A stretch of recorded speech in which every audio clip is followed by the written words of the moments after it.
Hurras de Mordor.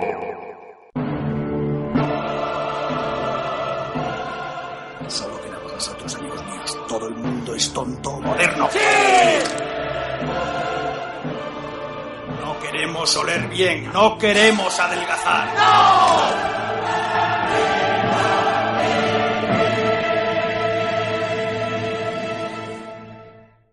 Pues hoy nos hemos desplazado desde Hurras de Mordor, dos miembros, Pepe y servidora, Jaime, para entrevistar a un autor de cómic español al que admiramos muchísimo. Y nos hemos metido en su estudio. Y este autor es Santiago Valenzuela. Hola, ¿qué tal? Bueno, Santiago Valenzuela, quienes lo hayáis leído y quienes no, ya deberíais hacerlo. Es el autor de las aventuras del Capitán Torrendo y de bastantes obras más, como El gabinete del Dr. Salgari o Sociedad Limitadísima. Tiene una trayectoria anterior en fanzines y en todo este tipo de publicaciones. Y pues bueno, con el Torrendo es con el que alcanza la fama, sobre todo a raíz del Premio Nacional del Cómic, aunque ya tiene un culto previo. Y hemos venido a acosarle a preguntas. Bueno, hay que decir que es nuestra primera entrevista, la primera entrevista que hacemos para el podcast. Así que lo primero, antes de nada, agradecer a Santiago que se haya prestado para ser el conejillo de Indias. Sí, bueno, a ver qué pasa. Pues vamos a empezar en plan David Copperfield, en plan dickensiano. Inicios, orígenes. ¿De la serie en general o del universo? De todo. Yo en Forza descubrí, porque yo no tenía, un cretino, por ejemplo, que la portada era tuya.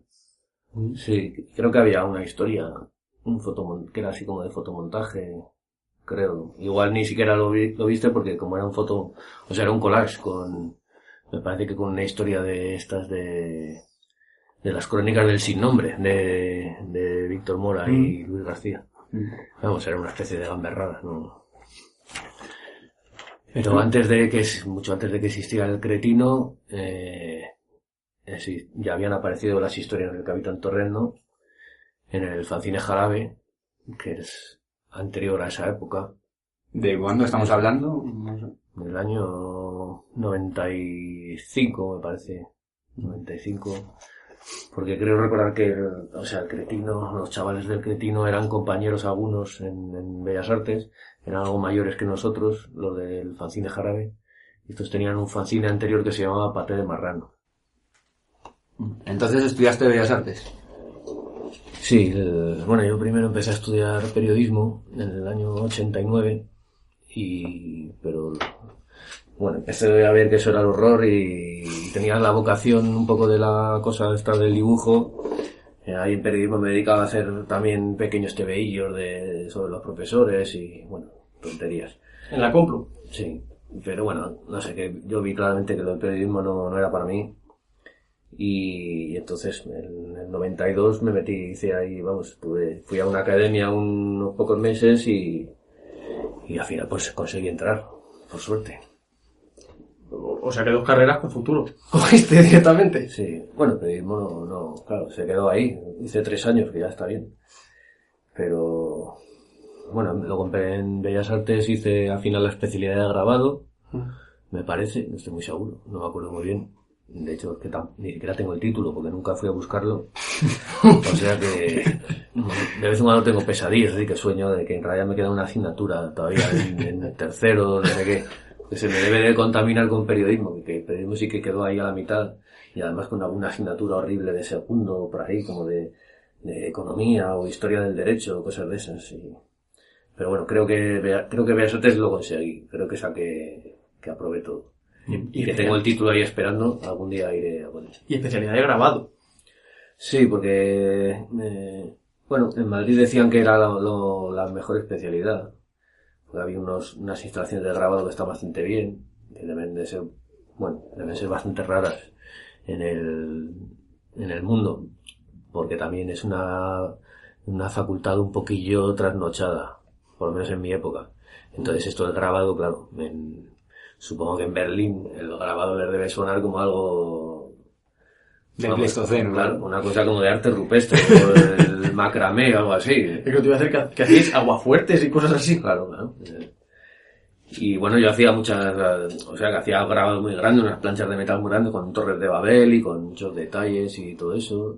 De hecho, hay alguna que ha salido hace poco en una exposición que se llama El cómic y el arte, que estuvo aquí en la Fundación Telefónica, sí. Sí, eso que salía era un agua fuerte. O sea, que lo Con de la algo de acuarela encima, a lo mejor. Lo de la Torre de Babel viene ya de... Sí, hace mucho. sí. ¿Y ese grabado es de la época de... Sí, de eso era estudios? del 97 o por ahí. Sí. En esa exposición sí que estuve yo. Que Bueno, es que al comisario que lo hizo, la SIER, lo que le interesaba era la conexión. Entonces, claro, también un grabado tradicional, producido así según el arte tradicional, pues también le gustaba más. En esta época de la facultad, tú no eres originario de Madrid. Entonces, ¿te trasladaste aquí a Madrid? No, yo he vivido siempre en Madrid. Yo nací en el País Vasco, en San Sebastián, en Donostia, pero no soy vasco, vamos. Mis padres estaban ahí un poco, vivían mis abuelos, mi familia materna sí vivían ahí. Tampoco son exactamente vascos, eran mis abuelos navarros pero vivían ahí. Entonces, pero yo estuve ahí, nací, a los 3 meses ya estaba de vuelta en Madrid. Iba los veranos en vacaciones y en Navidades, 1 semana o 2, pero yo siempre he vivido aquí. Es que lo que sí se ve muchísimo en tus tebeos es que hay muchísimo ambiente castizo. Hay mucha influencia de Madrid, ¿no? De la ciudad, de cómo es la gente, de cómo se mueve. Sí. Hombre, eso es un poco porque hay una parte de estos tebeos con una orientación muy claramente realista. No es no es todo así, pero hay un elemento que es así. A mí lo que me tira más es lo otro, en el sentido de que... La fantasía. Sí, la imaginación y, vamos, y desde luego me interesa mucho más la literatura fantástica que la literatura realista. Pero vamos, leo de todo y no... Vamos, no, o sea, esto no lo digo en plan, esto es una maravilla y lo otro no vale nada. Eso es absurdo, porque ahí puede haber... Vamos, es que en principio yo pienso que la narración, la literatura, en el fondo siempre es fantástica. Otra cosa es que esa fantasía tenga a veces un pretexto más realista o una vestidura más realista, pero es que, a ver, la narración, la ficción, como su propio nombre indica, es ficción, es invención. Entonces, pretender unos objetivos, digamos, documentales y no digamos ya de compromiso, de los deberes del creador para con su tiempo, de denuncia, todo eso no creo. Adiós a Emil Zola. No creo en eso para nada y me da exactamente igual. Pero quiero decir que para mí Proust, en cierto sentido, también es un escritor fantástico. Y no lo digo porque me parezca fantástico, que también, sino que también es un inventor y el realismo absoluto no creo que tuviera ningún interés. No, además Proust, como tiene este psicologismo tan fuerte. Sí, y además que la misma concepción del tiempo no tiene nada de realista. O sea, de repente te plantas en el último tomo y aparecen todos los personajes que les ha caído la nieve del tiempo en los bigotes y en las sienes y ni siquiera te das cuenta de que no hay un intento de hacer verosímil el paso del tiempo ni nada de esto. Pero bueno, que es que creo que en todos los tipos de literatura realista esto pasa también. En un medio como el cómic, donde su baza principal es que todo pasa, digamos, por el filtro del estilo, la mirada del dibujante, donde existe un dibujante, más que nada. En el cine no existe nada de eso, hay una lente fotográfica que es mucho más objetiva. Entonces, medios como la fotografía y el cine están abocados al realismo, es su medio natural. Y cuando se salen de él, tienen que hacer muchas torsiones y muchas posturas y siempre queda un poquillo artificial.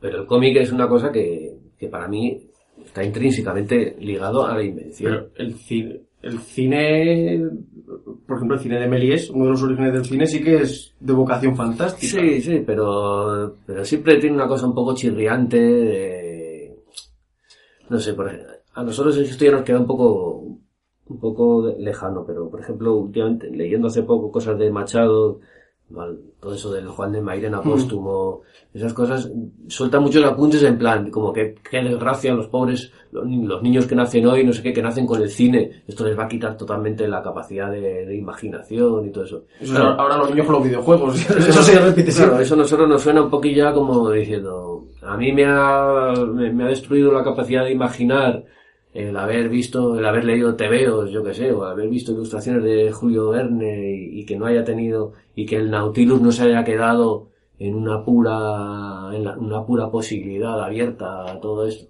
Bueno, es que de hecho, cuando se publicaron ya los libros de Julio Verne de entrada, ya iban con sus grabados y, o sea, eso no lo pienso tampoco, pero sí que pienso que el cómic como que deja una serie de campos a rellenar por el lector que no tienen, o sea, con lo del cine fantástico me refiero, el cine puede dar unas dosis de fantasía que siempre van a tender a lo estereotipado, porque, por ejemplo, está construido ya a la forma del actor. Es decir, ahora ya se está trabajando esta tontería de hacer actores virtuales. Pero eso también te da la medida de lo que es el realismo, las obligaciones del realismo. No hacen unos actores, digamos, plásticos que servirían para todos. Y lo que hacen es copiar exactamente un actor que ya existe. Por si acaso se les muere o no sé qué, para poder seguir haciendo. Entonces, ahí el cine te está gritando sus limitaciones. Lo que quiere el cine es la repetición. La animación, el cine de animación, por ejemplo. Pero eso no tiene nada que ver. Es que yo tenía un profesor, yo estudié, la carrera que hice fue comunicación audiovisual. Y un profesor de historia del cine, Luis Alonso, siempre insistía, la animación no es cine. La animación tiene que más que ver con los tebeos que con, claro, con el cine. Hombre, a mí me encanta también hay una animación así muy adocenada, pero por ejemplo las películas de Miyazaki es en el que estamos pensando me parecen estupendas. Pero luego también la animación así más convencional, pues oye, también se pueden hacer cosas que están muy, o sea, pues te sirve para siempre en la vía del antirrealismo. O sea, el otro día estuve viendo, no sé, esta última del Gru, la última que han sacado. Sí, mi villano favorito. Sí, son películas más convencionales, no sé qué, pero que bueno, que cuando empieza la acción y empiezan a pasar cosas y todo eso, pues, o sea, hay una voluntad clara de buscar lo inverosímil, la pirueta. Bueno, eso también era un poco lo que buscaba Méliès, ¿no? Pero, porque Méliès también era un poco la tradición del circo, ¿no? De dar, a nosotros eso nos parece ahora una cosa totalmente rígida, el disparo ahí a la luna y luego aparece una especie de bicetiples ahí como marcianas y no sé qué, todo parece como muy trasnochado, pero en su momento la capacidad del público era un público mucho más ingenuo, igual que nosotros cuando éramos pequeños, pues veíamos esas películas de medio así fantasía, con las animaciones esas del Rasmussen, o como se llama Harry Rasmussen, o como Harryhausen, el de Furia de Titanes, y el viaje de Sinbad, y la de Jason y los Argonautas. O sea, yo me acuerdo de ver esas películas en el cine, tenía 10 años o 9 por ahí, y es que no recuerdo que hubieran la más mínima duda de en plan, pero es que se nota cómo está hecho, y seguro que notaba cómo estaba hecho, porque es imposible no verlo, parece muy a cámara lenta, todo esto, pero es que me da igual, o sea, me parecía que estaba tan bien hecho, o sea, el nivel daba lo necesario, que era para tú creértelo y ya está, porque quieres creértelo, no porque te obliguen, ¿no? Yo creo que vamos a aprovechar, porque tenemos más preguntas, pero vamos a aprovechar para preguntarte sobre Star Wars directamente, o sea, porque en el Torrendo está directamente Darth Vader. ¿Eso de dónde viene? Bueno, pues viene supongo que de ver con 6 años la primera película. No sé, ahora me parecen pocos años, pero yo tenía 6 años en el 77. Aquí no sé si lo estrenaron en el 77 o si sería el año siguiente o... Probablemente el 78, seguramente. La verdad no me acuerdo, pero vamos, sí me acuerdo de estar en un cine y de repente ver empezar eso y ves la música y aparecen esas naves del crucero imperial. No había nada comparable para un niño, o sea, no hay nada. Y de hecho ha habido pocas cosas comparables. Luego, claro, todo eso lo han convertido en una franquicia absurda que son cada vez peores, pero bueno. Es que en el Torrendo metes muchísimas referencias a cultura pop, no solo a Star Wars, a Daredevil, por ejemplo, que en el Sansón, sí, Sansoneta, la máscara. Bueno, yo creo que tú le llamarías Dan Defensor, ¿no? De hecho, es una referencia así. Sí, pero vamos, que yo tampoco leía Daredevil de pequeño. No sé, lo metí por... No sé. Por eso decía, por esas referencias a que... Suelo mezclar cosas de, por ejemplo, el Sansón que aparece ahí, creo que en algún momento se dice cuál es su nombre y de hecho se llama Jetchen, que es el nombre del arquero en el garaje hermético. Es el arquero que va con el personaje.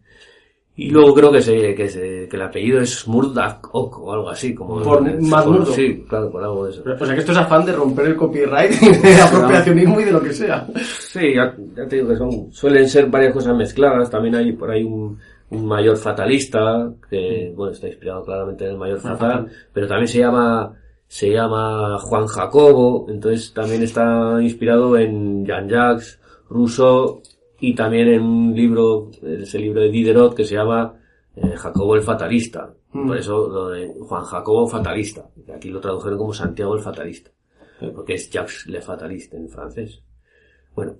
Ahora, me referías a eso, todas esas referencias... Sí, las meto sin pensar y... que es un juego, sí, es una tontería. Pero, o sea, pero cargas con ellos 20 años que lleváis. Sí, bueno, porque funciona, el personaje funciona como me sirve, pero el hecho de que si se ve muy concretamente como Daredevil, pues, hombre, sí, hay razones para verle como Daredevil, claro, porque está dibujado como él, y de hecho en las portadas, que es donde aparece en color, es rojo. Pues aparece rojo.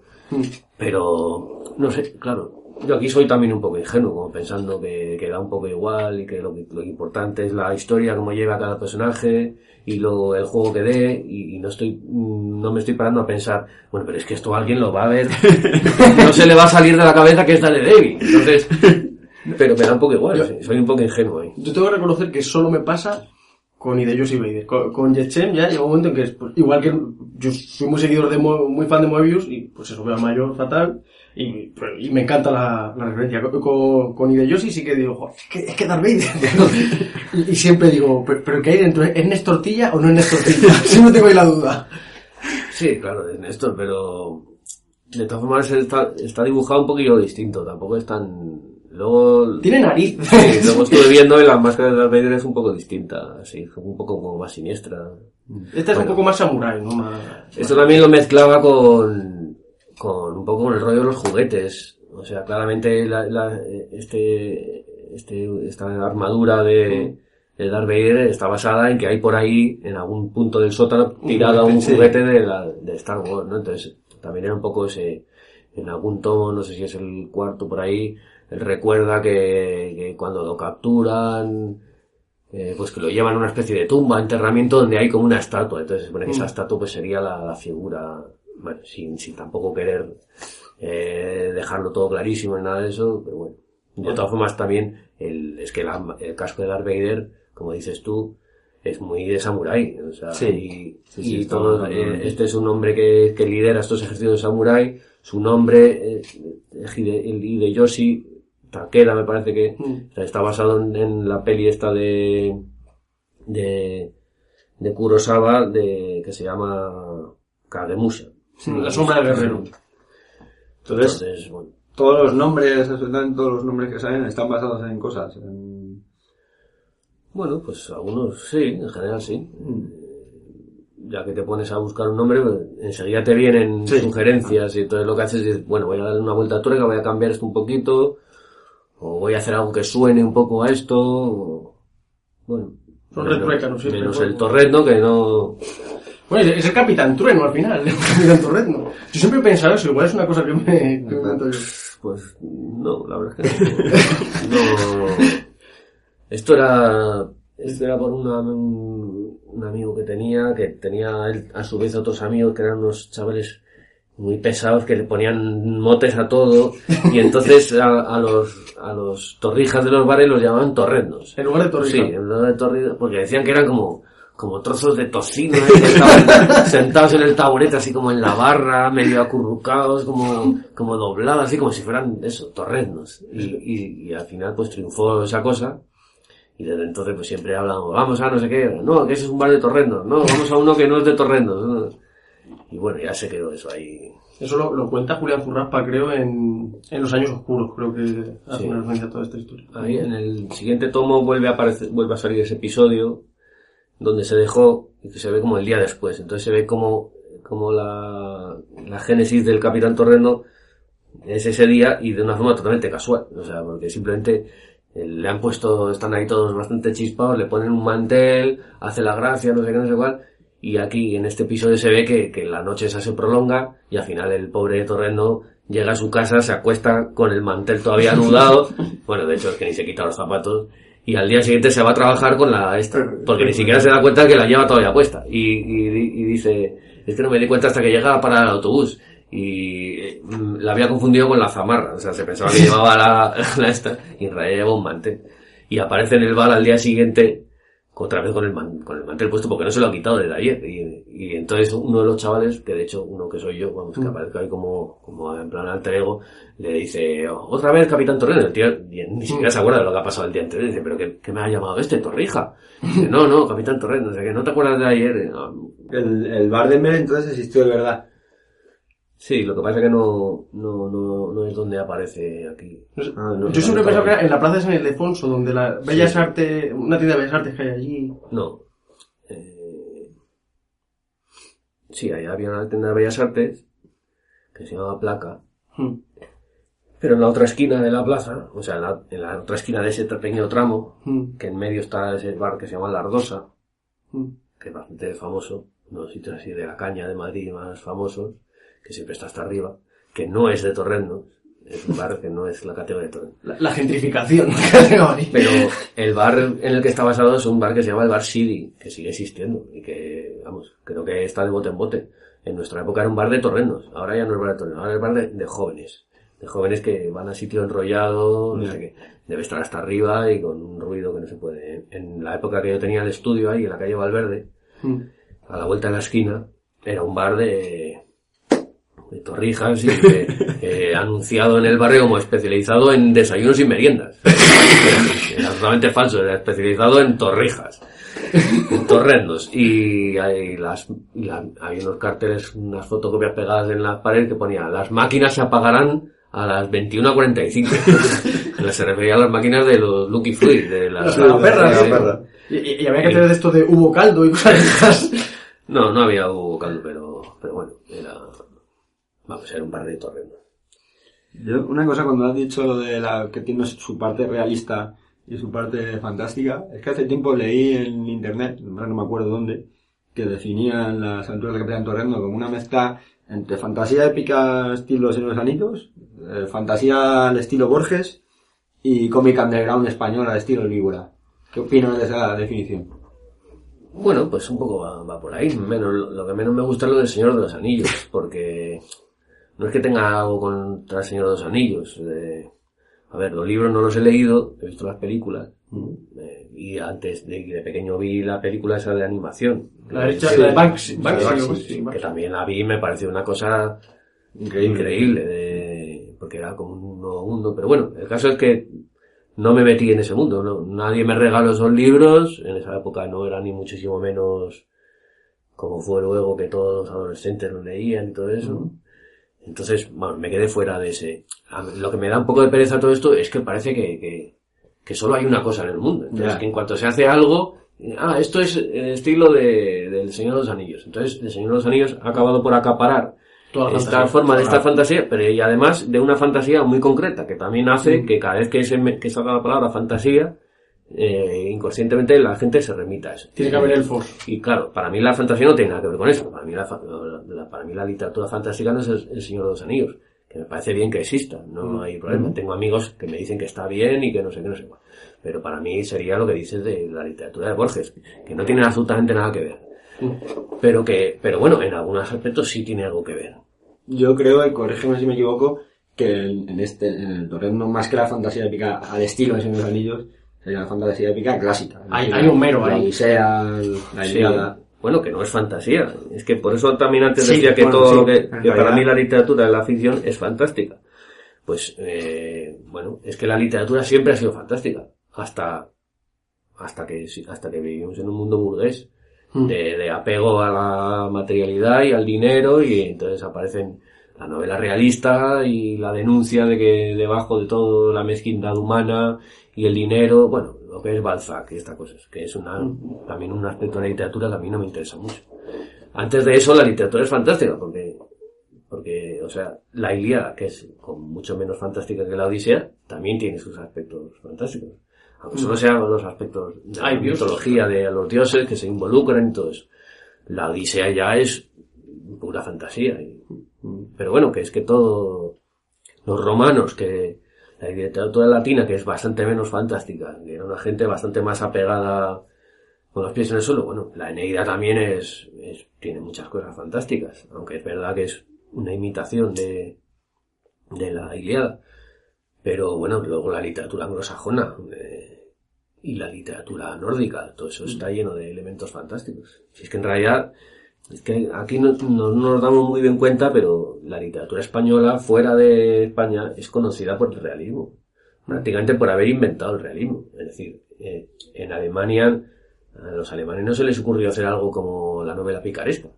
Es una cosa que existe aquí. Eso te iba a decir, que la picaresca española es muy, muy influente en la literatura alemana. Otra cosa, en todas partes cuecen habas, por usar estos términos realistas, pero bueno, en Francia sí que hay, incluso, por ejemplo, Gargantúa, ¿no? O sea, aquí hay que podría ser un equivalente de la chocarrería castellana, del realismo, todo eso.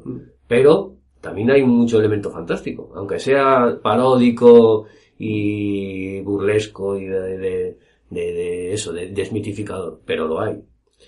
Es que incluso en la literatura épica tradicional, el cantar del mío Cid es una cosa bastante insólita por su severidad, es decir, porque no permite ni el más mínimo asomo que se salga de lo verosímil, ¿no? No es el Beowulf. Eso el otro día lo hablábamos.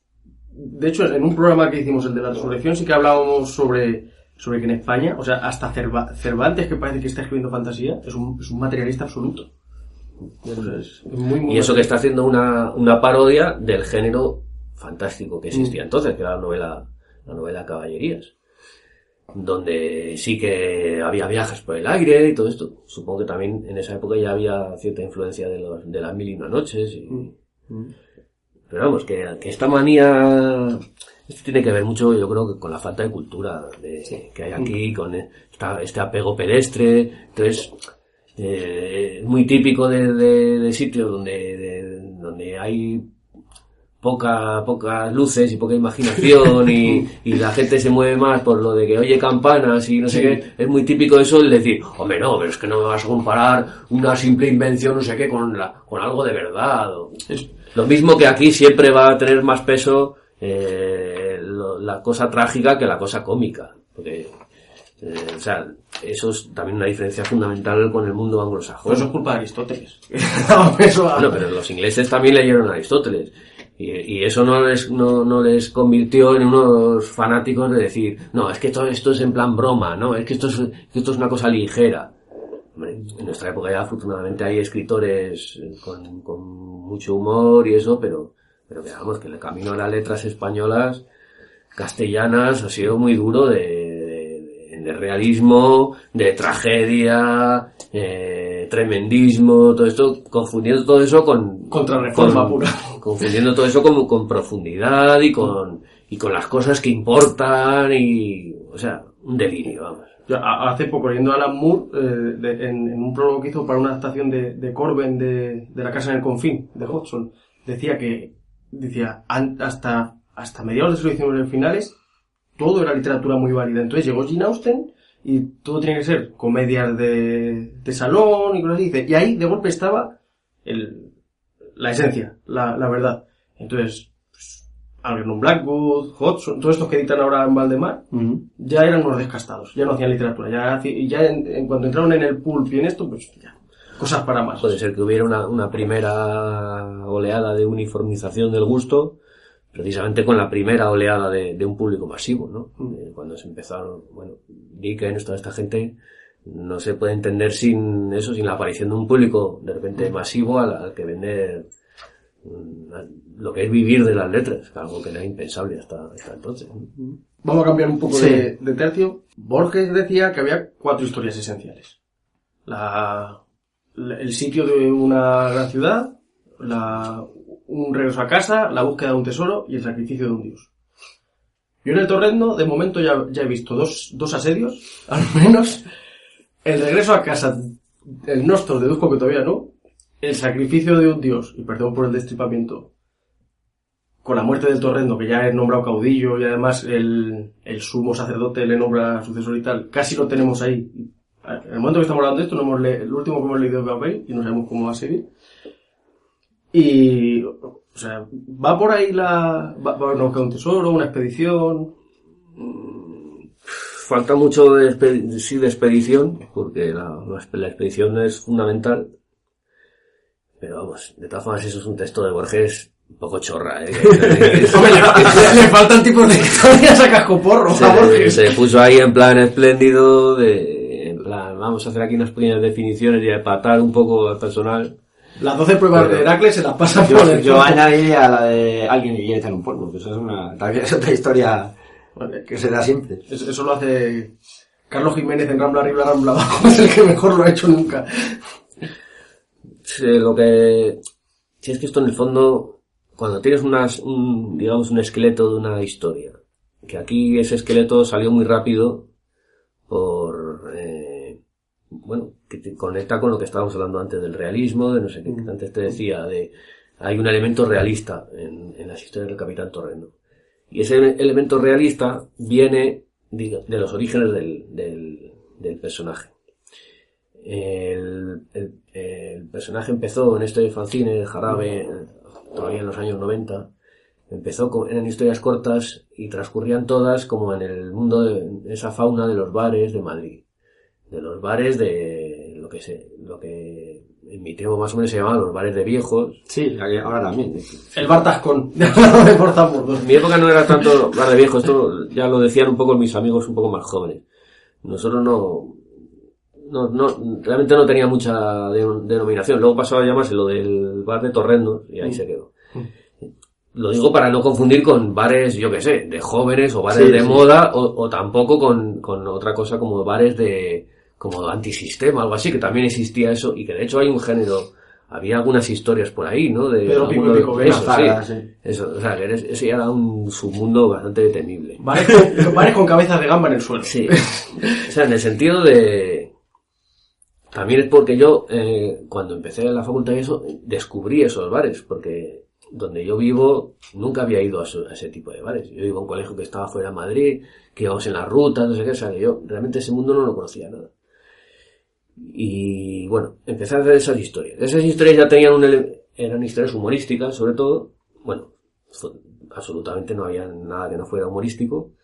Tenían ya algún pequeño pretexto fantástico, rápidamente, en el sentido de que, pues una noche de farra de Capitán Torrendo y de Néstor y no sé qué, siempre se encontraban con este personaje que lo apodan Dios y no se sabe si es toda una guasa o hay algo de verdad, no sé qué. Siempre se cruzaba este personaje y de repente hacía con ellos alguna broma, no sé qué, y aparecían de repente como de viaje en África siempre había Todo esto está en los años oscuros recopilado, muchas veces, ¿no?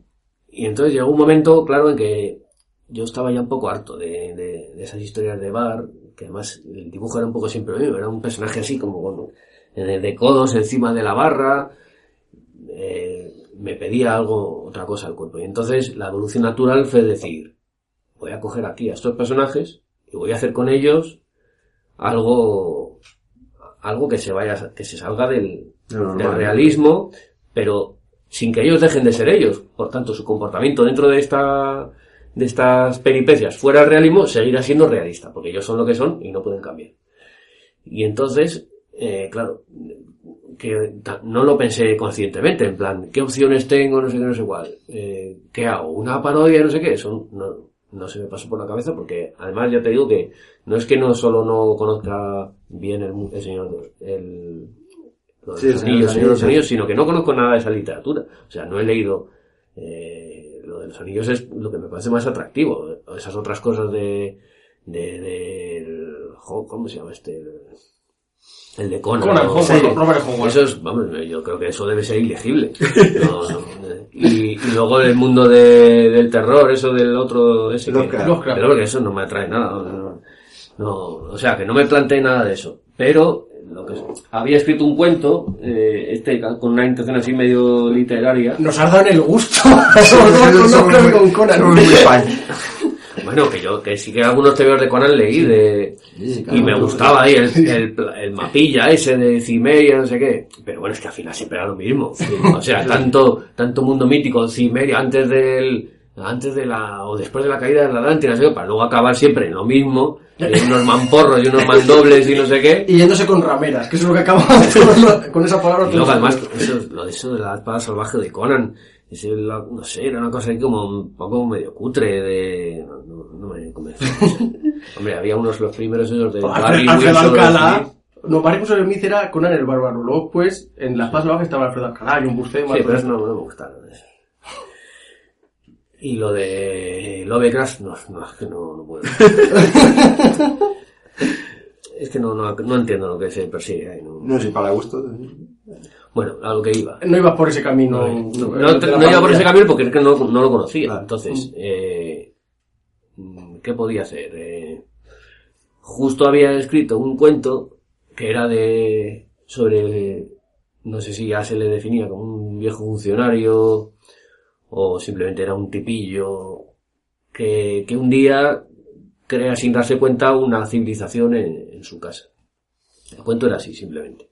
De alguien que da la vida, no me acuerdo cómo estaba contado, cómo se intentaba hacer eso verosímil, probablemente ni se intentaba, probablemente siempre, a lo mejor era como ese cuento de Cortázar, me parece que no sé qué, de eso del ajolot. Axolot, sí, que empieza no sé qué, yo antes no sé qué, jugaba no sé qué, ahora soy un axolot, algo que no busca no hay ninguna justificación narrativa, sino que se da como entrada. Y entonces en el cuento simplemente es un personaje que creaba una civilización, no sé qué, y al cabo de un tiempo, y luego lo perdía de vista, no me acuerdo muy bien de los detalles, y al cabo del tiempo volvía y se encontraba como dos ejércitos y cada uno de ellos llevaba una bandera y unos llevaban como la bandera de una tarjeta Visa y los otros de una... O sea, era algo de que los tíos habían cogido sus tarjetas y lo habían convertido en sus emblemas seculares que daban razón ahí de su identidad. Y el cuento simplemente acababa, o sea, veía eso, no sé qué, se quedaba como... Es que, claro, ahora ya lo confundo con lo que he usado luego para el torrendo.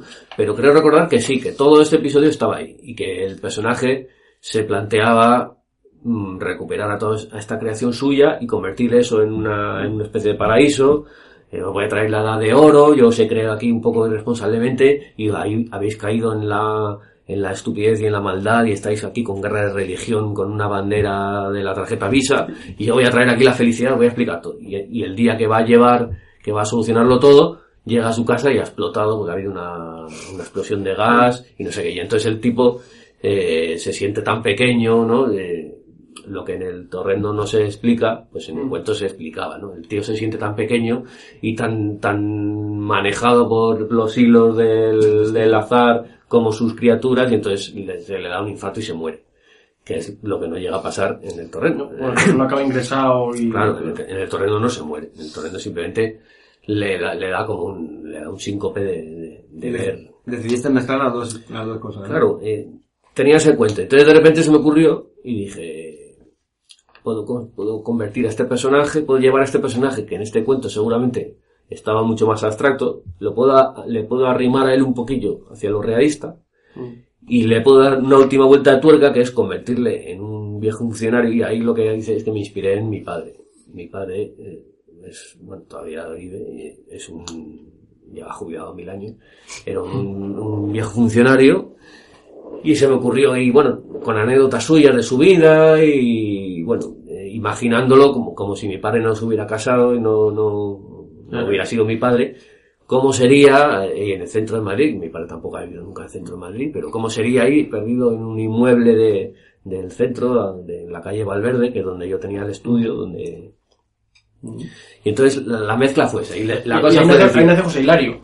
Claro, sí, porque además José Hilario es un nombre que mi padre es escritor y bueno, no ha alcanzado la fama, pero bueno, siempre, y de joven pues tuvo bastante contacto con escritores y nació en Orense, era amigo de la infancia de José Ángel Valente, el poeta orensano. Vamos, estuvo ahí más o menos, pero bueno, luego él tuvo su familia y como toda esa gente tuvo su trabajo alimenticio y ya está. Pero era el nombre de su alter ego, era José Hilario Viñeiro.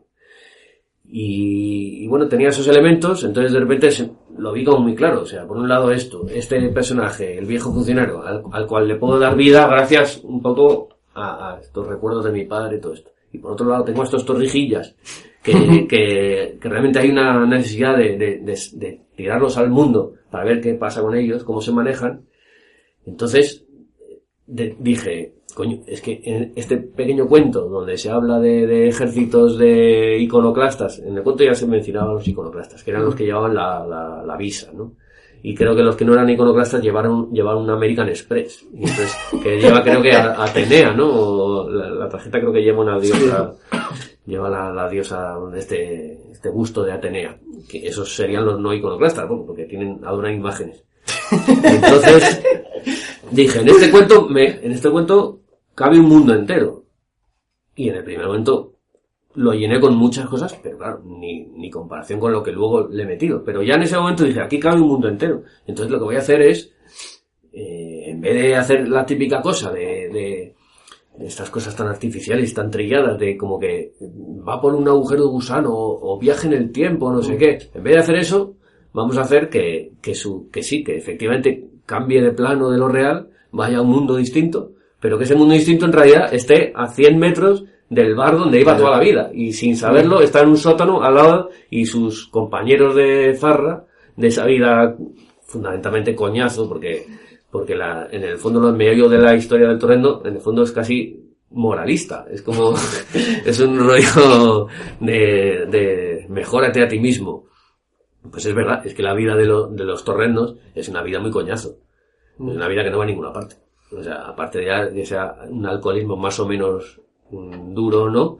Es una vida que no va. Entonces de repente el capitán Torrendo, pues claramente alguien le ha hecho el favor de mandarlo a un mundo distinto donde pueda él, pues mira, por lo menos aburrirse un poco menos, aunque solo sea eso. Al final es que bello vivir, o un, Sí, un yonki en la corte del rey Arturo, o John Carter. Un yonki en la corte del rey. Yo he visto páginas que, por ejemplo, una que se llama Hasta que llegó su hora, que sale el personaje del Torrendo a medio despertar con resaca y sale detrás como una especie de samurái y tal. ¿Todo eso es parte de la historia o eran cosas que ibas haciendo aparte, ibas mezclando? No, todo eso es posterior, son dibujos, ya se ve que están dibujados ya con más nivel. Todo eso son cosas que luego hice para completar el libro ese, chistecillos así un poco paralelos, vamos. Supongo que tú lees mucha historia y mucha filosofía, porque el Torrendo está lleno de ambas Bueno, cosas. filosofía no mucha, pero tampoco me da la cabeza para tanto, ¿no? Hombre, Plaza Elíptica, yo que me estoy doctorando en filosofía, a mí Plaza Elíptica me explotaba la cabeza. Con todo lo de el ser es cúbico, ¿no? El ser es el ventanuco. Sí, bueno, pero eso es todo un poco, todo eso es ya, claro, es parodia de filosofía antigua, cuando la filosofía abarcaba la cosmovisión y todas esas cosas, ¿no?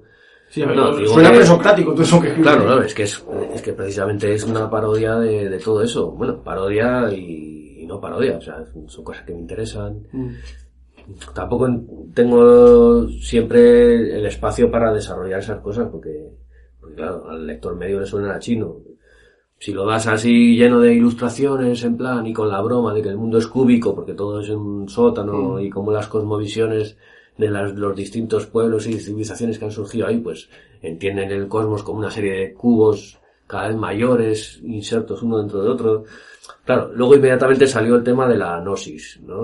Una vez que estaba claro el marco de que todo iba a ocurrir en una especie de sótano donde se iba a repetir, digamos, la historia universal, como si hubiera un determinismo absurdo que lleva a los personajes a... Claro, todo empieza con...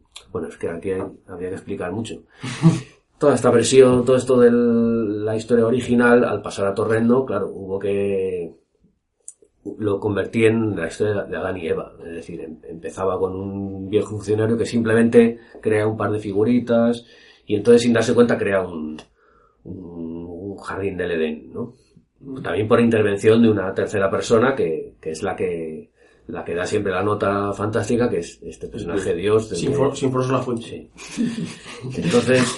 Es que a mí los nombres me suenan tan a bruguera. Los nombres Pero este Sinforoso era un tipo que existía, que estaba en el pueblo de una amiga, que creo que era bastante torrija también.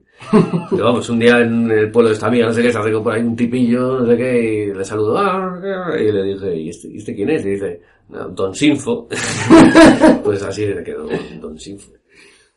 Bueno, lo que estaba contando, que la cosa clave para, y con esto ya acabo con el origen, la cosa clave de ese paso, de qué relación hay entre unos tipos con historietillas de bares, de torrijas, y un mundo de más o menos de aventuras épicas, pues el paso es ese cuento donde simplemente se habla de alguien que crea un mundo y sin darse cuenta se da cuenta de que ha dado pie a unas guerras religiosas absurdas entre la tarjeta Visa y la tarjeta American Express, y las historias de mi padre de una vida alternativa de mi padre como soltero y como viejo funcionario hastiado que encuentra su razón de ser en este pequeño micromundo.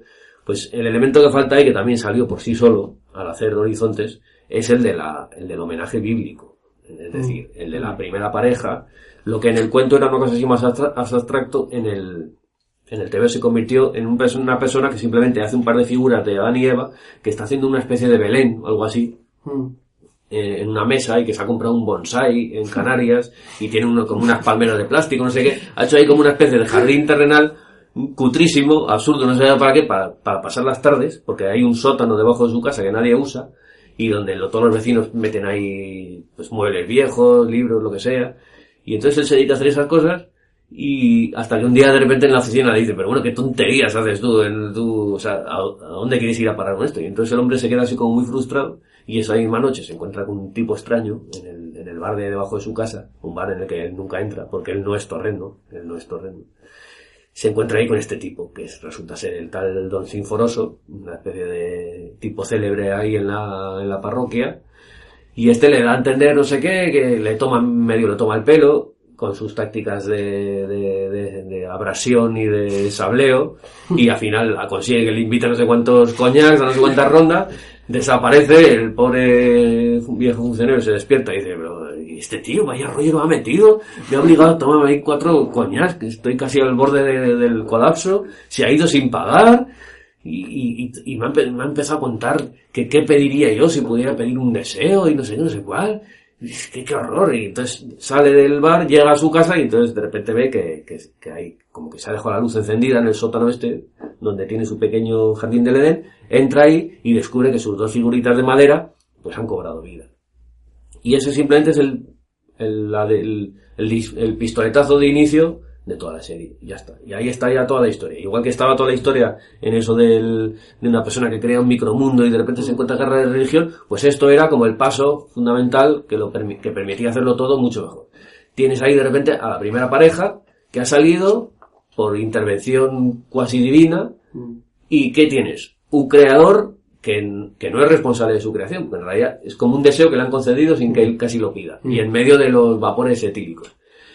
Y tienes a unas figuritas que no saben qué pintan ahí, con lo cual eso ya daba por sí solo a una variación sobre el Génesis, sobre el jardín terrenal, y por tanto inevitablemente abocaba también a la caída y a la culpa, ¿no? Es gnosticismo puro, o sea, claro, y entonces, un dios irresponsable. Entonces esa figura del dios ignorante, que en realidad es creador, no sabe cómo, y que obviamente es como un dios subalterno, que tiene potencias mayores por encima de él, que no conoce, todo eso ya, claro, te metía en tromba en el mundo de la gnosis, que iba a ser todo el aparato, digamos, teológico que lo sustentaba todo y todo.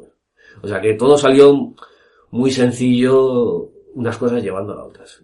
Luego ya, pues andando el tiempo, una vez que ya acabé el primer libro, no sé qué, pues sí, tenía ramificaciones, tenía la historia más o menos en la cabeza, no sé qué, pero de repente, pues, venían un par de semanas ahí de inspiración, lo que sea, y llenaba un cuaderno entero de derivaciones, de países rivales que a lo mejor casi ni iban a aparecer, pero que convenía saber que estaban ahí, otras visiones filosóficas que tomaban otro elemento, pues por ejemplo, obviamente la taberna platónica, o sea, la taberna platónica, estos tíos que están en un sótano ya son como, toda esta civilización por entero es como una variación del mito de la caverna, ¿no?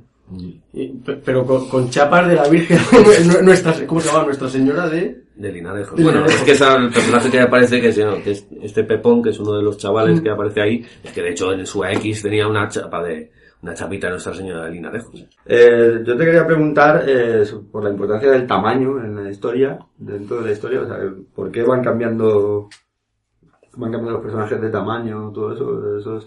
¿Y cuándo cambian de tamaño? No, pues, hay un momento en... que va creciendo, se va. El Torrendo, creo que es la Estrella de la Mañana, así que dicen... Hombre, yo soy más bajito que... Dice Chen, creo. Yo soy más bajito que mi padre, pues aquí todos somos bajitos. Y dice el Torrendo, no, hombre, en mi mundo, como toman Petit Suisse, son más altos o algo así. Entonces, bueno, eso también era otra idea gnóstica, que es como de... bueno, no sé de dónde lo saqué, pero hay un poema famoso de John Donne, que es un poeta metafísico inglés. ¿Por qué doblan las campanas? Eso es... No, exactamente, es que el poema dice, no preguntes por quién doblan las campanas, doblan por ti. Que de ahí viene el título de la película esa, de... Bueno, de la novela de Hemingway. Eso, de la novela de Hemingway. Entonces la idea era... A ver, ¿cuál era la conexión aquí?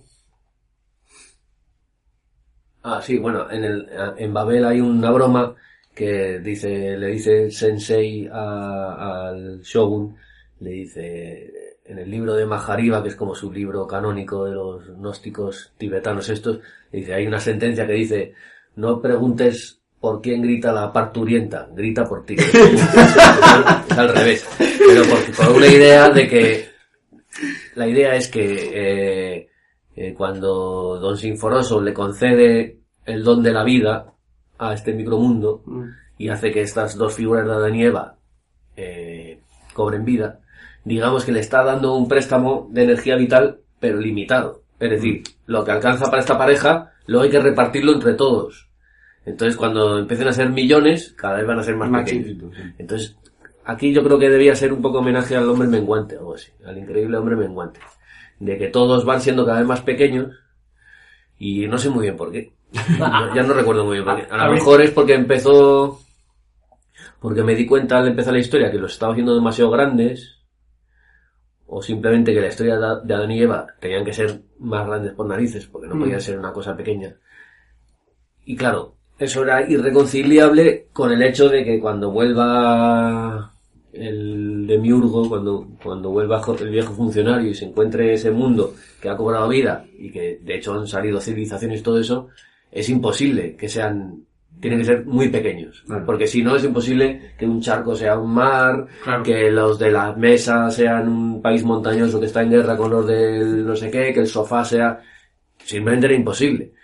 Entonces la serie está llena de incongruencias de tamaño, pero más o menos hay que apañarlo dentro de un marco mínimamente verosímil. Yo siempre tomo la escala mechero. Siempre que tienen un mechero o un paquete de educado como arma... El mechero tenía que ser más grande, claro.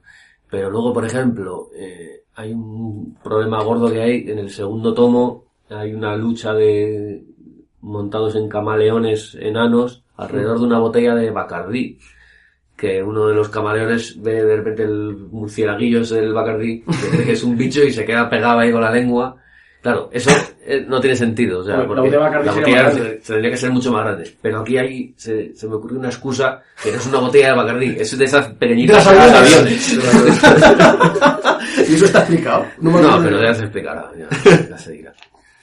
Yo es que recuerdo que cuando descubrí el Torrendo, la definición que le daba a la gente para intentar que lo leyera, que al final no sé si se me da muy mal esto del proselitismo. Yo decía, el capítulo de Los Simpson que Lisa dice, he creado protestantes, porque ha creado una civilización en miniatura, dije, eso, pero hipervitaminado, y muy desarrollado. Todo esto que estás comentando del concepto de una civilización, pero no una civilización simplista. O sea, hasta el Señor de los Anillos y toda esta fantasía que hemos dicho son civilizaciones maniqueas y muy simplistas. No tienen un desarrollo complejo de...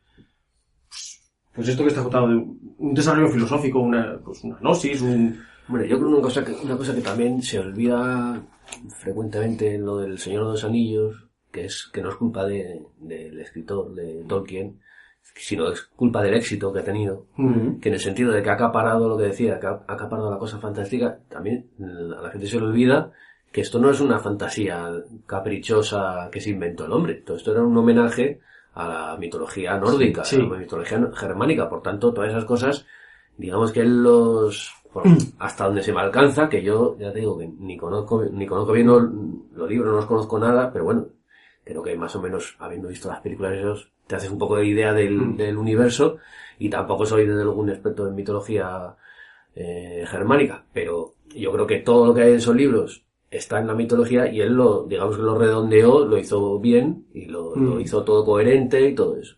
Sí, Pero eso se olvida a veces como diciendo, es que esto es una cosa caprichosa, ha creado un mundo. Bueno, en su caso, él partió de una falsilla, y yo creo que por eso debe de funcionar, porque es una cosa aposentada. Y porque les metió cristianismo en el centro moral de esa historia.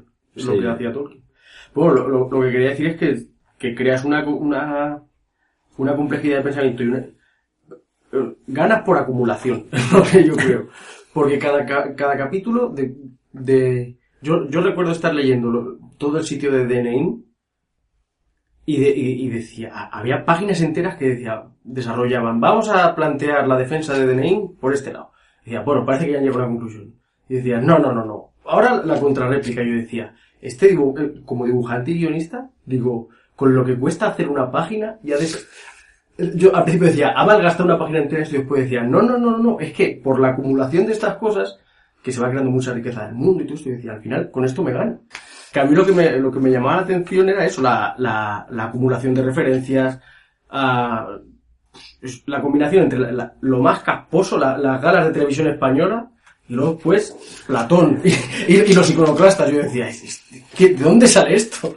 Bueno, ya te digo que lo casposo que haya viene un poco en el lote casi involuntariamente, porque he traído estos personajes y ellos son así.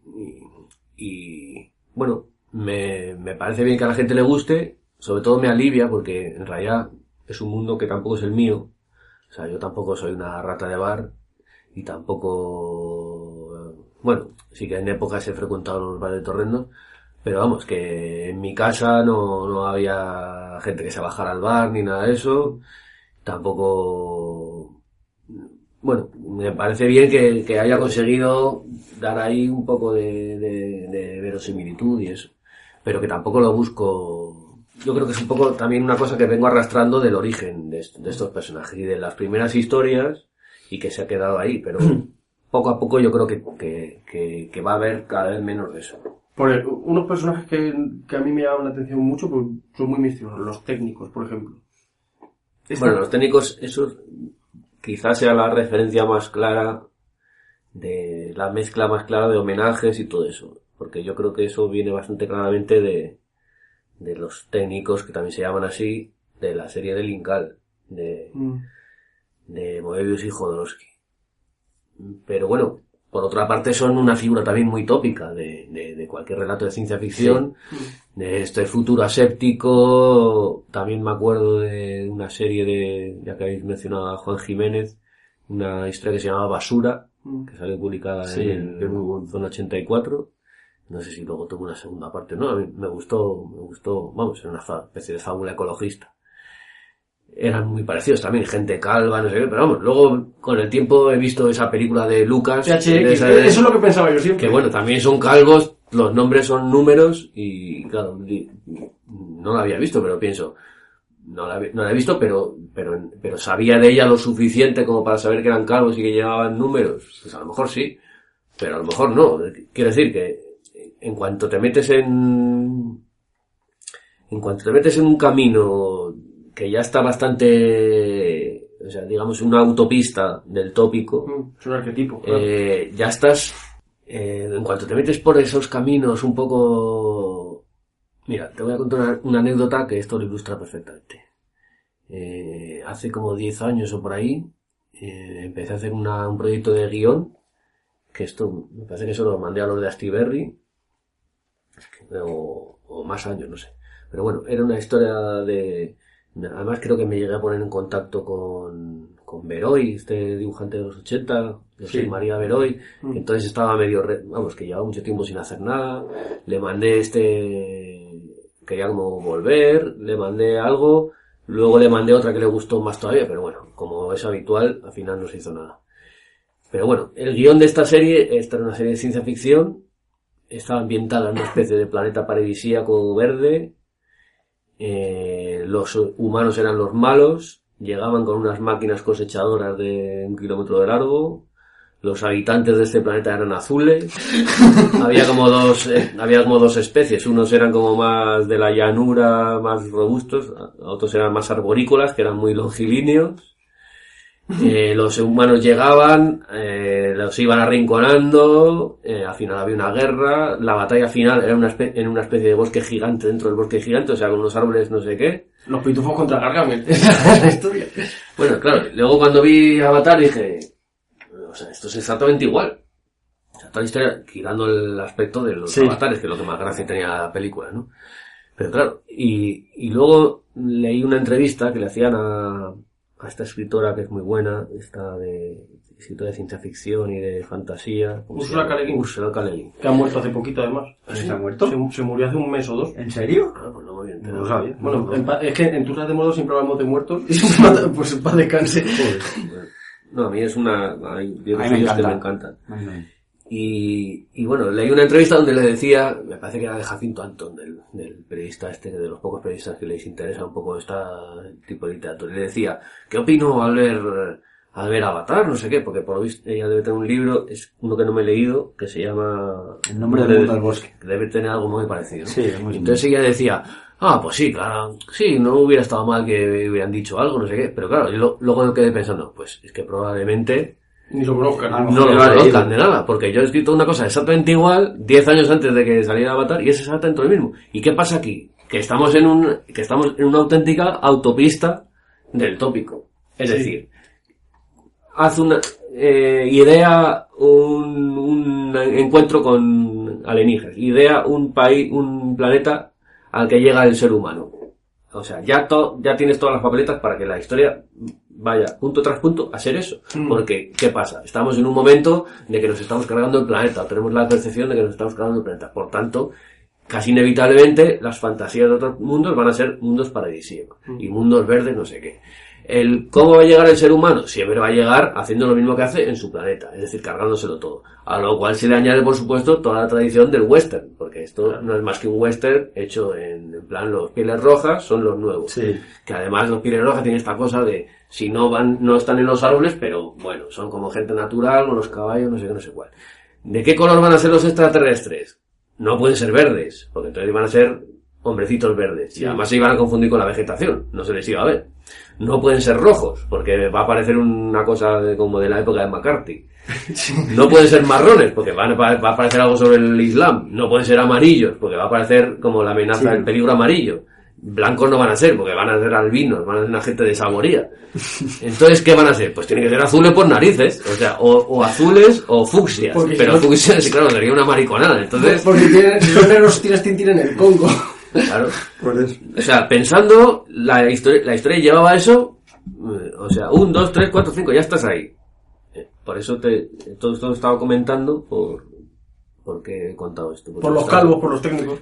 Pues los técnicos. Exactamente lo mismo. O sea, tú te planteas que dentro de este micromundo hay como una subcivilización que por razones todavía no del todo claras se han convertido en unos fanáticos de la tecnología y no sé qué. Todo esto está un poco...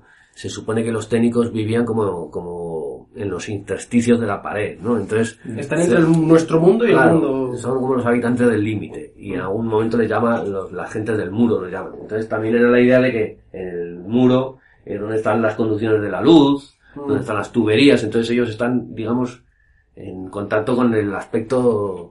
del mantenimiento, entonces desarrollaban eso. Y tienen tecnología y... Claro, y también son los que, y a través de los muros sobre todo, esto todavía no se ha visto, bueno, que puede que se haya visto algo, pero en cualquier caso se verá en su momento muy claramente, a través de los muros también llegan a ver lo que hay fuera, entonces llegan a ver, son los únicos que saben que existe, que al otro lado de esos muros existe el mundo real, el mundo de los altos, de los grandes, y conocen la tele y todo esto, ¿no? Y van a un estanco que hay cerca de cogerlos. Sí.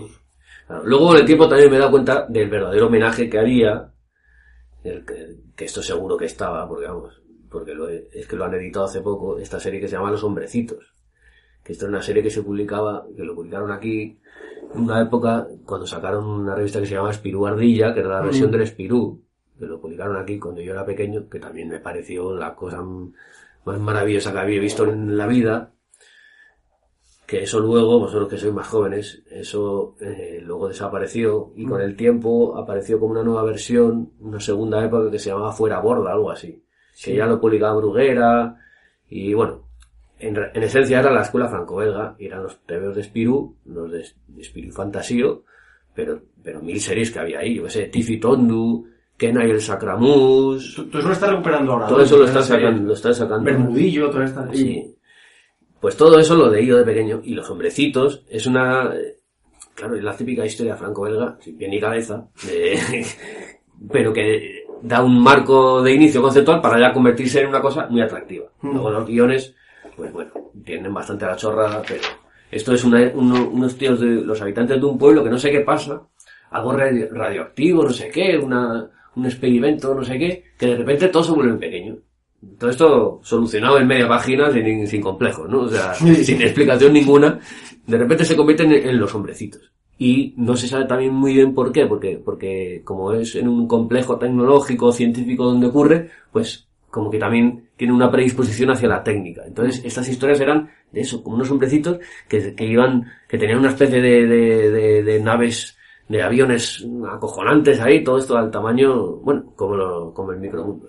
Todo esto claramente... En Manuel había un tema también que era el microverso, el micro... Ah, sí, micronautas. Los micronautas, esto. Sí, pues mira, ahora que lo dices, también me acuerdo de con 15 años o por ahí, comprarme un retapado de estos, de los micronautas, que además me flipaba porque había un episodio que había todo el ejército del Barón Garza, no sé qué, el varón con nombre de estufa, que de repente salían todos sus acólitos y eran iguales que los de Star Wars, que las tropas imperiales, no los blancos, sino, las tropas rebeldes, los que están, bueno, todo eso me pareció una cosa, vamos. Pues eso además no se va a poder reeditar. Todo eso, porque era un contrato con Mattel o con no sé qué juguetera, eso y Ron, vaya serie de Marvel, que era de lo mejor de esos años. No se puede reeditar porque era un contrato con una juguetera que quebró, no sé qué, y está en un limbo. Joder. Y es que yo de primos y tal tenía revistas de los micronautas y me gustaba muchísimo. Bueno, pues esa referencia, ¿ves? Me la acabas de dar tú ahora. Y seguro que está ahí. Y de hecho, Spirú, el otro día lo hablaba yo. Antes has mencionado la película esta de Gru. La de los Minions y de todo. Yo siempre digo que Gru es el malo de Spirú, es el Gru. Y tiene mucho. Ah, sí, claro, es verdad. Yo quería hacer una pregunta porque yo, como la mayoría de la gente, supongo, descubrí el Torrendo cuando le dieron el Premio Nacional de Cómic a Plaza Elíptica, que es el número ¿cuánto? El sexto. Es el sexto. Y eso fue en 2012 o cuando por ahí. 11 igual. Entonces, quería preguntarte, aparte de la dotación económica, que supongo que la habría, ¿cómo te afectó el Premio Nacional de Cómic? Si te afectó nada, aparte del dinero. Pues, hombre, afectó, tuvo un alcance limitado. Tú me has dicho antes que empezaste a leer el libro premiado. Sí. O sea que, bueno, uno de sus efectos fue atraer a algunos nuevos lectores. Pero esos nuevos lectores no fueron tantos como, desde luego, como yo querría, o como seguramente se piensa que automáticamente se consigue con el Premio Nacional. Era un caso un poco difícil darle un premio a un libro que es un tomo dentro de una serie. Sí. Es el único caso, además, de todo lo que yo sepa, la única vez. No era tan fácil que estuvieran disponibles los otros. ¿Ahí aún estabas en ediciones de Ponent? Sí. O sea, Plaza Elíptica aún es... Sí. Yo pensaba que ya ahí estaba... ¿Cuándo le puso el cambio a Panini? No, eso fue con el siguiente. ¿Y qué piensas del Premio Nacional de Cómic? ¿Te parece una buena idea? ¿Te parece que no es necesario? Sí, bueno, me parece bien, no sé, es que esto lo veo un poco un debate estéril. Si sirve para atraer nuevos lectores, pues bienvenido. Ahora bien, que haya lectores por ahí que necesitan pensar que como existe el Premio Nacional del Cómic, entonces el cómic es algo que ya se puede leer. Pues esa mentalidad me es un poco extraña, pero si sirve para eso, pues bienvenido sea, no sé. Yo creo que afortunadamente en España, por fin, después de muchísimos años, se está empezando a pensar la gente, la mayoría de la gente, que el cómic, el TVO, la historieta, como queramos llamarlo, no es solo para niños y que se pueden hacer otras cosas. Sí, lo que pasa que bueno, eso también se ha juntado con lo de la novela gráfica, que me parece que otro debate también muy estéril.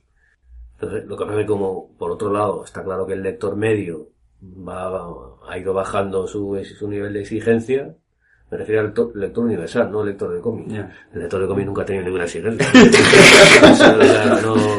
Me refiero al lector universal, lo que se ve en la casa del libro o algo así, y te dice qué es lo que más vende y no sé qué, y a lo mejor te lo flipas. Sí. Y no porque se venda un bestseller. O no porque, yo que sé, Patria haya tenido 50 ediciones, sino porque a lo mejor te dice, no, es que lo que nomás vendemos de toda la librería es novela romántica para quinceañeras. Son cosas que hace 10 años no existían. Entonces, la gente no me parece que esté leyendo más. No creo que le dedique más horas a leer. Entonces, simplemente está leyendo peor. Sí, es que yo creo que el TVO en sí ya no lo compran chavales. Yo creo que incluso el superhéroe, que es una cosa infantiloide... Los tomos esos obviamente están dedicados a los padres. Sí, pero hasta la grapa lo compran, yo creo, señores de 40 años ya. Sí, los chavales van más por los videojuegos y las películas. O sea, de hecho, ahora Marvel se está centrando mucho más en las películas que le entran los mismos arquetipos americanos y tal, pero en vez de por las viñetas, pues por el videojuego. Sí, lo de la Marvel ha sido como de repente ha sido la gallina de los huevos de oro. Sí, descubrir de repente que podemos colocar todo esto que teníamos aquí medio olvidado del universo Marvel y lo podemos convertir en películas y darle ahí a la manivela y venga. Eso me reí el otro día porque decía, pues, había leído un artículo de Pantera Negra, la peli necesaria para el 2018, no sé qué, y decía, esa gran historia de 1964. Entonces, va un poco atrasado ideológicamente. Sí, un poquito. No sé si volver un poco al Torrendo y a otras obras. Por ejemplo, aparte de que hay esto que has explicado sobre el Premio Nacional del Cómic, sobre lo que hemos dicho de que es una particularidad que te han dado a ti, que es una obra, es que yo creo que eres el único autor español de estos de más renombre que está enfrascado en una historia tan larga. Pues yo miro a gente un poquillo más joven, David Rubin. David Rubin es que es hiperactivo y cada día hace una cosa. Lo más largo que ha hecho ha sido esto de El Héroe, creo. O Paco Roca, que hemos dicho que es una industria en sí mismo. Pues, el tío genera el arquetipo de novela gráfica de madre. Bueno, esto es un producto que leen desde chavales de 16 si leyeran hasta señoras de 50 se lo puede regalar por su cumpleaños. Pero no hay nadie que se haya enfrascado así en una serie. Bueno, Black Sad, que no me extraña, ¿no? No me extraña que no haya nadie, porque es que tampoco da tantas alegrías. No. Bueno, te estamos entrevistando dos tíos de Alcorcón, eso ya es. O sea, esto no económicamente es inviable. Entonces no, la gente o sea, la gente en general ya le parece la gran cosa y lo es, pues el de repente decir, bueno, voy a quitarme un poco de mi tiempo de trabajo de ilustrador o de publicidad o de dibujante de cómics alimenticios, me voy a permitir, me voy a dar el gusto de hacer una obra personal, ¿no? Y sobre una novela gráfica. Y hacen eso, obviamente, no rompen la caja ni no ven que de eso no van a vivir y vuelven a lo suyo tranquilamente y ya está. Yo estoy haciendo eso mismo, pero como si me lo planteara a 50 años vista. Es absurdo. ¿Pero tú mantienes otro trabajo alimenticio aparte de Torrendo? No.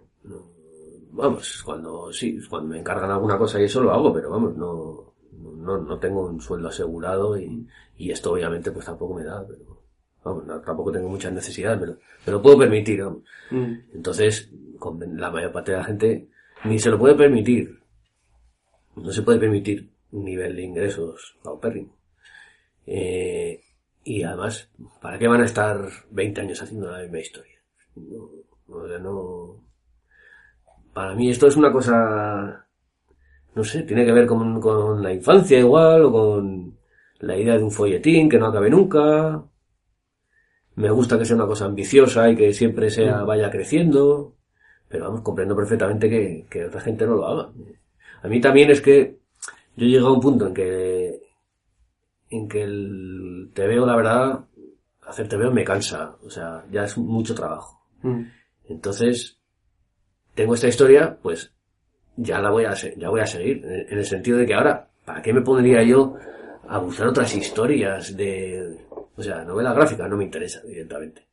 ¿Y para qué me voy a poner a pensar en otra que alguna vez me lo dicen? Pero hombre, ¿por qué no haces otra historia? No sé qué, algo así más vendible, más europeo. ¿Qué voy a hacer? ¿Una historia de género? No sé, algo de ciencia ficción, ¿no? ¿Para qué me voy a meter en eso? Si cualquier tipo de esa historia ya la meto en el torrendo.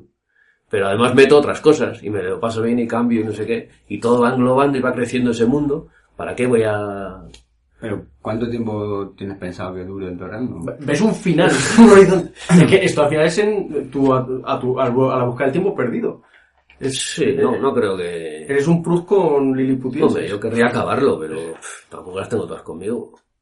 Porque ya voy teniendo una edad. Todo dependerá de la salud que tenga.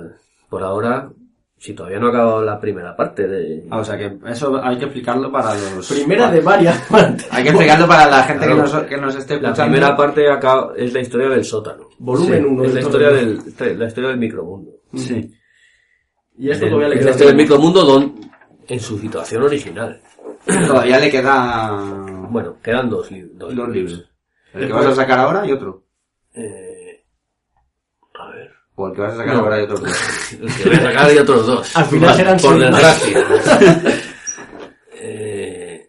Ahora voy a sacar el cuarto del segundo ciclo. Deberías poner un cartel de esto que había por España de el plan E. Pues entonces, no, fecha de entrega del Polideportivo 2027. Si es que me cuesta un poco cortar y siempre aparecen como nuevas ramas. Por ejemplo, el mundo de los técnicos estos, en los últimos años, se ha salido bastante de madre. Que al principio era una cosa más anecdótica. Y ahora, pues bueno, este nuevo tomo, prácticamente la mitad está acaparado por los técnicos. Aunque es verdad que también van apareciendo más en relación a otras cosas y eso. Pero bueno, queda este libro que ya está más o menos casi en el horno. Y luego quedan 2 más. Y ahí se acaba la historia del sótano. Y entonces ahí, como si dijéramos, se acaba el microcosmos. Sí. Y entonces el siguiente escalón ya sería mezclar el microcosmos con el macrocosmos. Entonces sería... De estos han visto unas viñetas, una exposición que hiciste, ¿no? Sería el pirulí gigante y todo esto. Hombre, yo puedo contar todo, pero ya destripo... No. Sí. Ya bastantes cosas has destripado. Hasta ahí. Esa sería una segunda parte, que sería el encuentro entre este mundo pequeño y el mundo real. ¿Cómo se produce ese encuentro? ¿En qué términos se puede hablar de encuentro? Eso ya lo dejo a la imaginación. Sí. No lo destripes. Y luego habría una tercera parte, que sería ya, como si dijéramos, ni microcosmos ni macrocosmos, sino como una especie de extracosmos, que sería todo este mundo en otro sitio. Y eso ya sería una historia de ciencia ficción más clásica. O sea que serían 3 partes. Lo que ya no te digo es... A 20 años cada parte. Eso ya no va a poder ser, claro. Por eso lo digo. Eso no va a poder ser, pero... Claro, yo cuando lo empecé pues era muy ambicioso y tenía pensado pues no dibujarlo todo y bueno, sigo haciéndolo. El problema es que, claro, cada vez voy más despacio. Entonces es como una asíntota o no sé cómo se llama eso de que no acabo nunca de tocar ahí la... Aquiles con la tortuga. Sí, o sea, claro, como no renuncio a hacer las cosas y a meter todo lo nuevo, aunque corto mucho, pues cada vez va más lento. Pero bueno, siempre tengo la intención, nunca cumplida, de el próximo voy a hacer no sé qué, voy a resumir, o voy a meter un texto, no sé qué. Bueno, a ver si lo consigo. Por ahora no lo he conseguido nunca. Pero bueno, la idea, hombre, está claro que sí que todavía a lo mejor me quedan 5 años para salir del microverso. Para salir, claro, porque ahora va a salir uno. Hasta dentro de otros 2 años mínimo no sale otro. Otros 2 años para otro. O sea, 5 años y date con un canto de los dientes.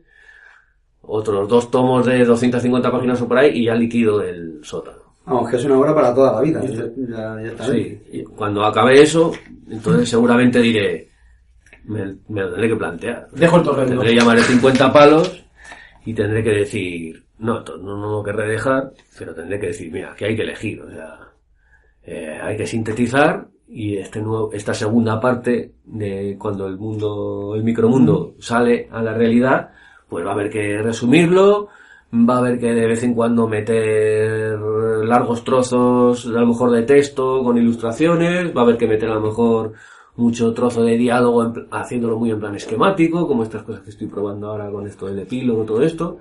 Bueno, por este lado soy optimista, en el sentido de que se va a poder hacer cosas más rápidas, más sintéticas, de decir, aquí lo que hay que hacer es explicar una cosa, pues se puede explicar rápidamente. Pero luego, pues, joder, va a haber que hacer muchos paisajes y muchas cosas. Yo estoy deseando salir del sótano, claro, pero es que cuando salga también... Ahí tienes otro problema. Va a ser o sea, se me va a venir el mundo encima, y nunca mejor dicho. O sea, pasar de hacer esto donde puedo hacer cualquier cosa, que me invento estos paisajillos con 4 tallos de hierba, no sé qué, este mundo medio artificial, de repente a llevarse a toda esta gente a unos bosques de Galicia por ahí, entre torrentes y enfrentarse con la naturaleza, o sea, ya es una cosa que me abruma un poco, y tener que enfrentarse con las, ¿cómo se llama esto? Con la lluvia, ¿cómo se llama? El chirimiri. el calaboz, ¿no? Me refiero a ¿cómo se llaman los elementos de la intemperie? Bueno, tener que enfrentarse con esto, con unos grados de realismo distinto, pues, a ver si de aquí a 5 años, pues consigo un poco más de pericia, de síntesis, de dibujo también. No sé si Jaime conoce alguna, pero yo no conozco ninguna obra de cómic tan ambiciosa que se haya hecho nunca. Eres ahora mismo el George R.R. Martin español, pero mejor, porque a mí me interesa bastante más el mundo del torrendo que dragones e historias. Bueno, y además se lo tiene que dibujar. Eso lo tiene que engordar y que escribir cuando... Sí, la cosa es esa, a ver si algunas partes se pueden escribir. O sea, que salen novelas ilustradas en vez de... Sí, cómics. Pero claro, no puedes hacer eso así tal cual. O sea, editor, yo lo haría, pero es que sé que no se iba a vender ninguno. Claro. Otra cosa es que la cosa ya evolucione a un punto que me da exactamente igual vender uno que 1000. Entonces diré, hago lo que puedo y ya está.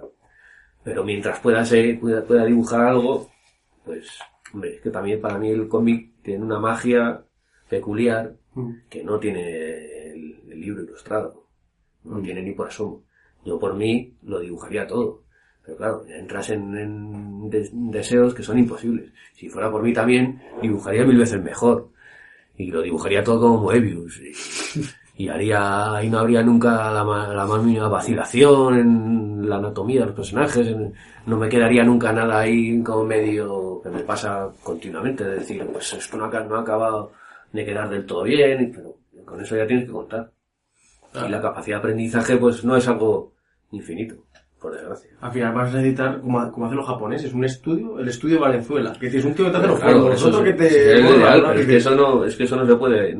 No hay forma, porque como no hay dinero de por medio, como no hay lectores, pues no puedes convencer a nadie de eso. Y esto también habla de una libertad enorme que tienes tú a la hora de crear. O sea, tú ahora... Esa es la parte buena. Estamos hablando de la parte mala, esta es la parte buena. Hacer lo que quieres. Claro. También alguien dirá, eso también es la parte mala. En Panini, porque como puedes hacer lo que te dé la gana, no hay capacidad autocrítica y entonces todo es manga ancha y todo eso. No hay ninguna directriz. En el mundo editorial español en general eso no lo hay. Porque como no hay industria, no hay lectores, pues no hay. Eso tiene su parte buena y su parte mala. ¿Y aparte del torrendo tienes algún otro proyecto? O sea, sí que tengo guiones y tengo muchas cosas por ahí, pero ninguna me llama lo suficiente como para aparcar. Como para aparcar el torrendo. Yo el torrendo ya lo veo como una carrera contra reloj. O sea, un reloj que va lento, pero que va. Entonces, sí, tengo por ahí escritos guiones como para una segunda parte del gabinete del Dr. Salgari, que estaría bien hacer. Pero son cosas que me llevarían mucho tiempo, y que visualmente habría que hacer bien, porque si no, no vale la pena, y eso son meses, y es mucho trabajo. Entonces, pues... ¿Y proyectos fuera del cómic? Sí, pero tengo un par de novelas ahí, están inéditas. Bueno, hay una que tampoco las he movido casi nunca nada, ahora estoy intentando mover la primera. Pero bueno, también es una cosa un poco difícil. Pero bueno, tengo ahí alguna esperanza, o sea, tengo algún contacto, pero en el mundo de las editoriales grandes es muy difícil. Pero supongo que al final espero encontrar un hueco en alguna editorial pequeña y bueno, pero de todas maneras tampoco te hablo de cosas muy vendibles. Ni aun teniendo un nombre ya, o sea, como autor. Bueno, es que eso también, la gente que me ayuda un poco, que me está ayudando a moverlo y que me anima y eso, siempre me dice eso, de plan, ¿no? Pero es que tú no eres cualquiera para mandar una cosa, tú tienes un nombre, no sé qué. Yo eso nunca lo he visto muy claro tampoco. O sea, para el mundo editorial, para el mundo literario, que tengas un premio nacional de cómic, yo creo que tampoco les dicen a gran cosa. Sobre otras obras, sí que quería preguntar yo de un poco más por encima, no podemos entrar tanto como en el Torrendo. Por ejemplo, ahora mencioné el Dr. Salgari. Ahí hay varias historias que me gustan mucho, por ejemplo, Yo caminé con una zombie y todas estas, pero es que hay una que es devoción, que es La somnolencia de los héroes. Esa conversación entre Ulises y Ajax, yo no sé cuántos cientos de veces me la he leído ya, pero bueno, a mí me gusta me parece lo mejor que has hecho. Me gusta más la de la zombie. La veo más redonda. Es que la de la somnolencia de los héroes al final es un poco... La zombie es un poco metáfora de la guerra civil y todo esto, ¿no? Sí. Bueno, es un poco burla de esta literatura así más o menos costumbrista o comprometida. Como un poco hacer la hipérbole de eso y adelantarle por ver dónde se puede llegar con el puro absurdo y eso. Esa que dices tú, yo creo que es un poco demasiado teórica, un poco demasiada... Es que a Jaime la teoría le encanta, entonces... Sí, la pesadez, el polvorón en agosto. Sí, da para sacar algunas teorías y para decir, mira, este opina que la ficción es tal y que no sé qué es cual. Pero luego como historia, yo no sé si funciona mucho, es un poquito artificial, no sé. Y luego en el lado ya más juguetón y más lúdico, me gustó muchísimo Sociedad Limitadísimo, porque es que me parecía mi definición es un TV Bruguera hecho por Santiago Valenzuela. Eso me lo pasé muy bien. Eso eran los temas que mejor me lo pasaba por los personajes estos, por Germán Villaspesa y Leandro, su hámster de presa. Que va vestido como Woody Harrelson en Asesinos Natos, el hámster muchas veces. A mí me parecía muy bueno eso. Es que esos son, que la verdad me lo paso pipa con ellos. Hay dos cosas con las que me los paso bien, que son estos y dibujando a Dios. O sea, Dios cuando entra en el Torrendo también irrumpe ahí como un elefante en una cacharrería y lo pone todo patas arriba. Y me gusta porque al eso pasa ya al dibujarlo yo. O sea, cuando estoy escribiendo los diálogos de Dios, la primera imbecilidad que se me pasa por la cabeza, o sea, va directo. Es un tipo tan imprevisible que es inmanejable. Entonces, sus episodios siempre se me van a sitios insospechados. Y con Germán y Leandro me pasa un poco lo mismo. O sea, son dos normales. Es que son Mortadelo y Filemón, pero más serios, más. O sea, tienen tal capacidad de cagarla que siempre se me van a... Y entonces me lo paso yo, me divierto mucho haciéndola. Lo que pasa es que no les puedo usar mucho. Mi intención es meter... O sea, también están relacionados con el Torrendo. Ya han tenido ahí algún cameo. Y en algún momento jugaron algún papel un poco más. Pero es que son intratables. Entonces tampoco los puedes juntar con nadie porque tío, lo van a llevar al desastre. ¿Cómo se llama el otro? ¿El lado amargo? ¿Cómo se llamaba el hombre este que escribe cartas a los periódicos y que es muy obsesivo? Julio César Cienfuegos. Julio César Cienfuegos. Ese también me lo pasé. Sí, bueno, también da su juego, pero no es comparable a Dios y a los dos macacos estos. Sí que te quería preguntar un poco, pero esto ya más por encima, sobre el proceso creativo. Porque las palabras proceso creativo ya es una cursilería, decirlas de por sí. Bueno, imagino que al ser una historia que ya llevas tantísimos años, muchas veces tienes como trabajo atrasado. Bueno, esto lo pensé en el año 2005, el mundo en el que estoy aquí. Claro. Entonces, primero tomas notas, escribes guión, pues esto lo haces tú todo. Sí, tomo notas y relleno cuadernos. Hay muchos cuadernos, muchas entradas escritas por ahí hace 10 años que ni siquiera las he pasado a limpio. Están, porque pertenecen a partes tan lejanas de la historia que no me vale la pena. O sea, porque si me tuviera que poner a pasar a picar todo ese texto, todos esos, pues está todo escrito a mano y todo eso. Si me tuviera que poner a meter todo eso, a digitalizarlo, tendría que estar muchos meses solo recopilando. Entonces lo que voy haciendo es recopilo todo lo que ya es inmediato, lo que va a pasar. Y entonces todo eso lo voy dividiendo en distintos documentos, en plan, primero por tomos, y luego, aparte de los tomos, hago como líneas narrativas, en plan, cosmología, que son todos los apuntes que hay hechos sobre esto que decías de cosas de la gnosis, no sé qué, que en algún momento algún personaje podrá soltar algún rollo de esto, o no, pero ahí queda, ahí se va acumulando, ¿no? Otro, cosas de los técnicos, simplemente a lo mejor bromas suyas o chascarrillos, forma de saludarse, no sé qué, lo apunto ahí. Cosas que se te ocurren de golpe y vas apuntando.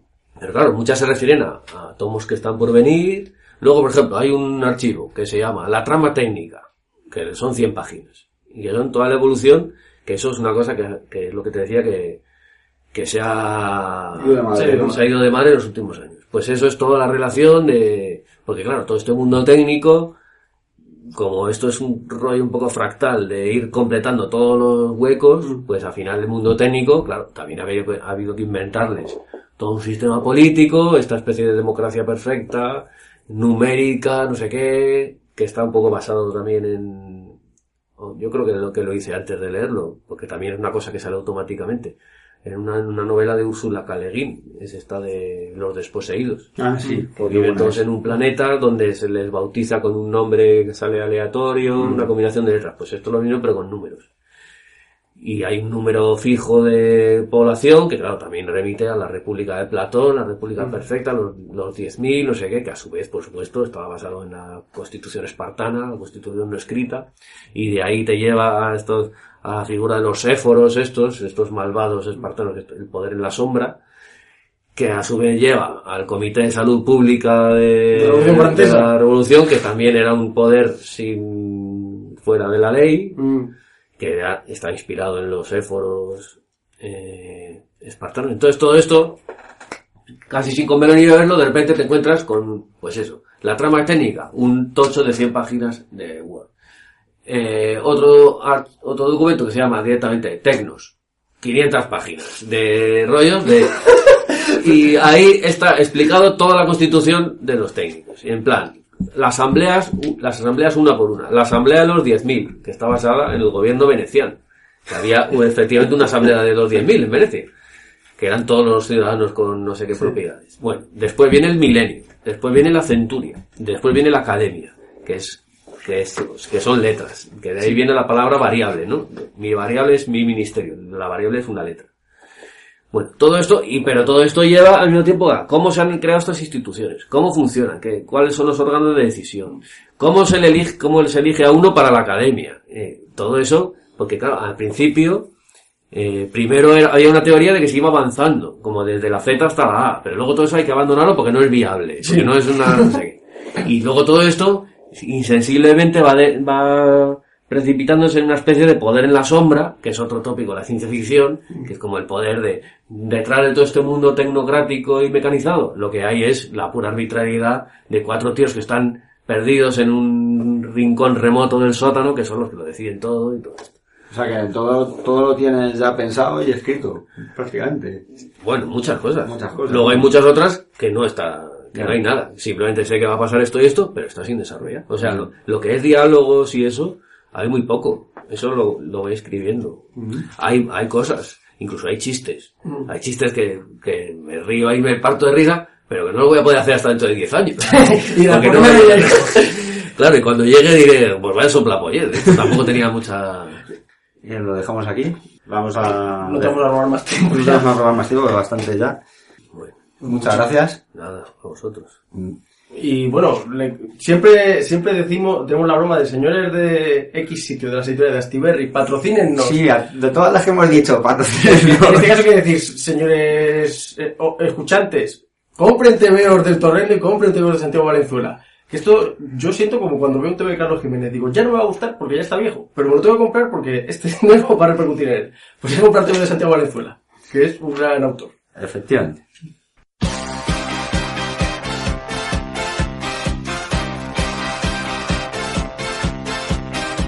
Si lo dejamos bailando, será más fácil que hablar. Tú bailas con cualquier rubia y yo me dejo llevar. Ay, me bebo tu Coca-Cola, te dejo el vaso vacío y sigo bailando sola o con cualquier ligue mío. Estoy bailando con dientes y uñas, yo me defiendo y el corazón me late al tiempo de la música. Y allá el mundo, que es negro como el mar más profundo, cuando estoy bailando como sonámbula que no despertará. Porque bailando como Brasil de la tristeza me escondo. Después de todo cada cual lleva su máscara y yo esta noche me libero al fin de ti. Bailando, qué lento es este trágico tango.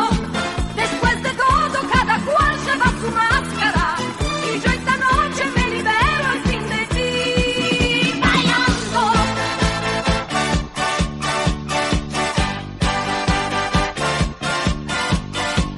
Me miras muy fijamente, vente conmigo a bailar. La noche es joven bailando, mañana ya se verá. Estoy